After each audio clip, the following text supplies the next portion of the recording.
या निशा सर्वभूतानां तस्यां जागृति संयमी। यस्यां जागृति भूतानि सा निशा पश्यतो मुनेः। अर्थात जो सब जीवों के लिए रात्रि है वह आत्मसंयमी के जागने का समय है। जो सब जीवों के लिए रात्रि है वह आत्म संयमी के जागने का समय है, और जो समस्त जीवों के जागने का समय है वह आत्मनिरीक्षक मुनि के लिए रात्रि है। बुद्धिमान मनुष्यों की तात्पर्य बुद्धिमान मनुष्यों की दो श्रेणियां हैं। एक श्रेणी के मनुष्य इंद्रिय तृप्ति के लिए भौतिक कार्य करने में निपुण होते हैं, और दूसरी श्रेणी के मनुष्य आत्मनिरीक्षक हैं जो आत्म साक्षात्कार के अनुशीलन के लिए जागते हैं। विचारवान पुरुषों या आत्मनिरीक्षक मुनि के कार्य भौतिकता में लीन पुरुषों के लिए रात्रि के समान है। भौतिकतावादी व्यक्ति ऐसी रात्रि में अनभिज्ञता के कारण आत्म साक्षात्कार के प्रति सोए रहते हैं, और आत्मनिरीक्षक मुनि भौतिकतावादी पुरुषों की रात्रि में जागे रहते हैं। मुनि को आध्यात्मिक अनुशीलन की क्रमिक उन्नति में दिव्य आनंद का अनुभव होता है, किंतु भौतिकतावादी कार्यों में लगा व्यक्ति आत्म साक्षात्कार के प्रति सोया रहकर अनेक प्रकार के इंद्रिय सुखों का सपने देखता है, और उसी सुप्तावस्था में कभी सुख तो कभी दुख का अनुभव करता है।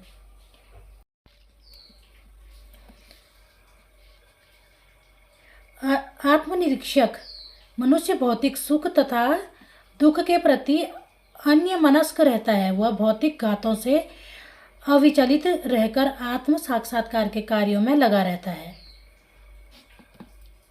आपूर्य माणमचल प्रतिष्ठ समुद्रमापः प्रविशन्ति यद्वतः तद्वत्तकात्मा यम पर्वत प्रविशन्ति सर्वे स शान्तिमपाप्नोति न कामी। जो पुरुष समुद्र में निरंतर प्रवेश करती रहने वाली नदियों के समान इच्छाओं के निरंतर प्रभाव से विचलित नहीं होता और जो सदैव स्थिर रहता है वही शांति प्राप्त कर सकता है, वह नहीं जो ऐसी इच्छाओं को तुष्ट करने की चेष्टा करता हो। तात्पर्य, यद्यपि विशाल सागर में सदैव जल रहता है, किंतु वर्षा ऋतु में विशेषतया वह अधिक जल से भर जाता है, किंतु तो भी सागर उतने पर ही स्थिर रहता है। न तो वह विशुद्ध होता है और न तट की सीमा का उल्लंघन करता है। यही स्थिति कृष्ण भावना भावित व्यक्ति की है। जब तक मनुष्य शरीर है तब तक इंद्रिय तृप्ति के लिए शरीर की मांगे बनी रहेंगी, किंतु भक्त अपनी पूर्णता के कारण ऐसी इच्छाओं से विचलित नहीं होता। कृष्ण भावना भावित व्यक्ति को किसी वस्तु की आवश्यकता नहीं होती, क्योंकि भगवान उसकी सारी आवश्यकताएं पूरी करते हैं। अतः वह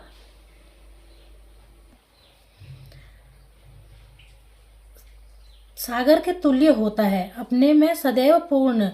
सागर में गिरने वाली नदियों के समान इच्छाएं उसके पास आ सकती हैं, किंतु वह अपने कार्य में स्थिर रहता है और इंद्रिय तृप्ति की इच्छा से रंच भर भी विचलित नहीं होता।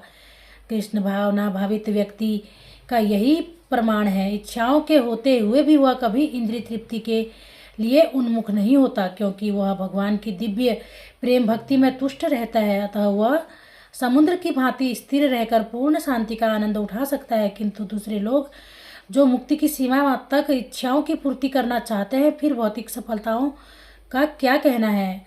उन्हें कभी शांति नहीं मिल पाती है, कभी मुमुक्षु तथा वे योगी सिद्ध के कामी हैं। ये सभी अपूर्ण इच्छाओं के कारण दुखी रहते हैं, किंतु कृष्ण भावना भवित पुरुष भगवत सेवा में सुखी रहता है और उसकी कोई इच्छा नहीं होती। वस्तुतः वह तो तथा कथित भवबंधन से मोक्ष की भी कामना नहीं करता। कृष्ण के भक्तों की कोई भौतिक इच्छा नहीं रहती है, इसलिए वे पूर्ण शांत रहते हैं।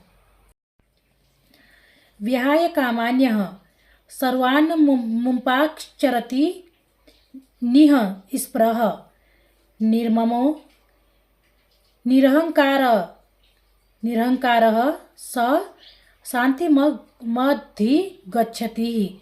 अर्थात जिस व्यक्ति ने इंद्रिय तृप्ति की समस्त इच्छाओं का परित्याग कर दिया है, जो इच्छाओं से रहित रहता है और जिसने सारी क्षमता ममता त्याग दी है, वह तथा अहंकार से रहित है, वही वास्तविक शांति को प्राप्त कर सकता है। तात्पर्य निष्प्रह होने का अर्थ है इंद्रिय तृप्ति के लिए कुछ भी इच्छा न करना। दूसरे शब्दों में कृष्ण भावना भावित होने की इच्छा वास्तव में इच्छा शून्यता का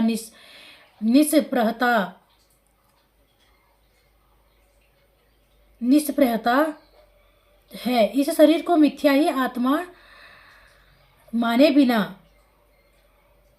तथा संसार के किसी वस्तु में कल्पित स्वामित्व रखे बिना श्री कृष्ण के नित्य दास के रूप में अपनी यथार्थ स्थिति को जान लेना कृष्ण भावनामृत की सिद्ध अवस्था है। जो इस सिद्ध अवस्था में स्थित है वह जानता है कि श्री कृष्ण ही प्रत्येक वस्तु के स्वामी हैं, अतः प्रत्येक वस्तु का उपयोग उनकी तुष्टि के लिए किया जाना चाहिए। अर्जुन आत्मतुष्टि के लिए युद्ध नहीं करना चाहते थे, किंतु जब वह पूर्ण रूप से कृष्ण भावना भावित हो गए तो उन्होंने युद्ध किया।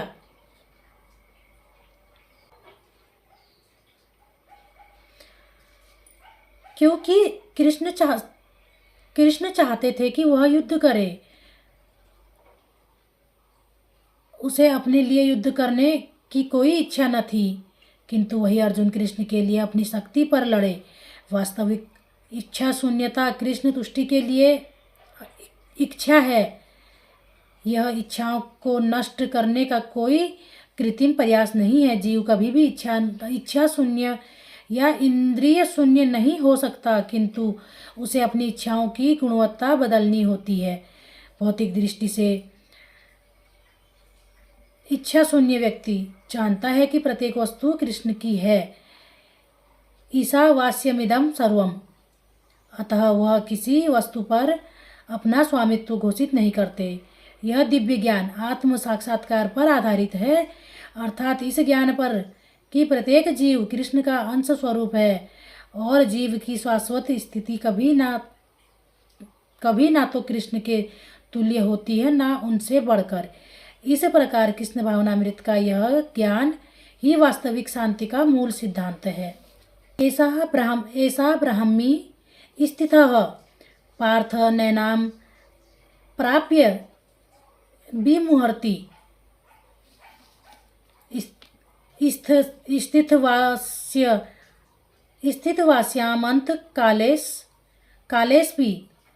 स्थितवास्यामंत कालेस्पि ब्रह्मा निर्वाण मिच्छति। अर्थात यह आध्यात्मिक तथा ईश्वरी जीवन का पथ है। जिसे प्राप्त करके मनुष्य मोहित नहीं होता है। यदि कोई जीवन के अंतिम समय में भी इस तरह स्थित हो तो वह भगवत धाम में प्रवेश कर सकता है। तात्पर्य मनुष्य कृष्ण भावनामृत या दिव्य जीवन को एक क्षण में प्राप्त कर सकता है और हो सकता है कि उसे लाखों जन्मों के बाद भी ना प्राप्त हो। यह तो सत्य को समझने और स्वीकार करने की बात है। खडवांक महाराज ने अपनी मृत्यु के कुछ मिनट पूर्व कृष्ण के शरणागत होकर ऐसी जीवन अवस्था प्राप्त कर ली। निर्वाण का अर्थ है कि भौतिकवादी जीवन शैली का अंत। बौद्ध दर्शन के अनुसार इस भौतिक जीवन के पूरा होने पर केवल शून्य शेष रहता है, किंतु भगवद गीता की शिक्षा इससे भिन्न है। वास्तविक जीवन का शुभारंभ इस भौतिक जीवन के पूरा होने पर होता है। स्थूल भौतिकतावादी के लिए यह जानना पर्याप्त होगा कि इस भौतिक जीवन का अंत निश्चित है, किंतु आध्यात्मिक दृष्टि से उन्नत व्यक्तियों के लिए इस जीवन के बाद अन्य जीवन प्रारंभ होता है। इस जीवन का अंत होने के पूर्व यदि कोई कृष्ण भावना भावित हो जाए तो उसे तुरंत ब्रह्मा निर्वाण अवस्था प्राप्त हो जाती है। भगवत धाम तथा भगवत भक्ति के बीच कोई अंतर नहीं है, चूंकि दोनों चरम पद हैं। अतः भगवान की दिव्य प्रेमा भक्ति में व्यस्त रहने का अर्थ है भगवत धाम को प्राप्त करना। भौतिक जगत में इंद्रिय तृप्ति विषयक कार्य होते हैं और आध्यात्मिक जगत में कृष्णा भावनामृत विषयक इसी जीवन में ही कृष्णा भावनामृत की प्राप्ति तत्काल ब्रह्म प्राप्ति जैसी है, और जो कृष्ण भावनामृत में स्थित होता है वह निश्चय रूप से पहले ही भगवत धाम में प्रवेश कर चुका होता है। ब्रह्मा और भौतिक पदार्थ एक दूसरे से सर्वथा विपरीत हैं। ब्रह्मा और भौतिक पदार्थ एक दूसरे से सर्वथा विपरीत है। अतः ब्राह्मी स्थिति का अर्थ है भौतिक कार्यों के पद पर न होना। भगवत गीता में भगवत भक्ति को मुक्त अवस्था माना गया है। गुणान समतीत यतान ब्रह्मा भूयास कल्पते। अतः ब्राह्मी स्थिति भौतिक बंधन से मुक्ति है। श्रील भक्ति विनोद ठाकुर ने भगवत गीता के इस द्वितीय अध्याय को संपूर्ण ग्रंथ के प्रतिपाद्य विषय के रूप में संक्षिप्त किया है। भगवत गीता के प्रतिपाद्य हैं कर्म योग, ज्ञान योग तथा भक्ति योग। इस द्वितीय अवस्था में कर्म योग तथा ज्ञान योग की स्पष्ट व्याख्या हुई है एवं भक्ति योग की भी झांकी दी गई है। इस प्रकार श्रीमद् भगवद गीता की द्वितीय अध्याय गीता का सार भक्ति वेदांत तात्पर्य पूर्ण हुआ। अब इसके बाद हम तृतीय अध्याय कर्मयोग में प्रवेश करेंगे। ओम नमो भगवते वासुदेवाय।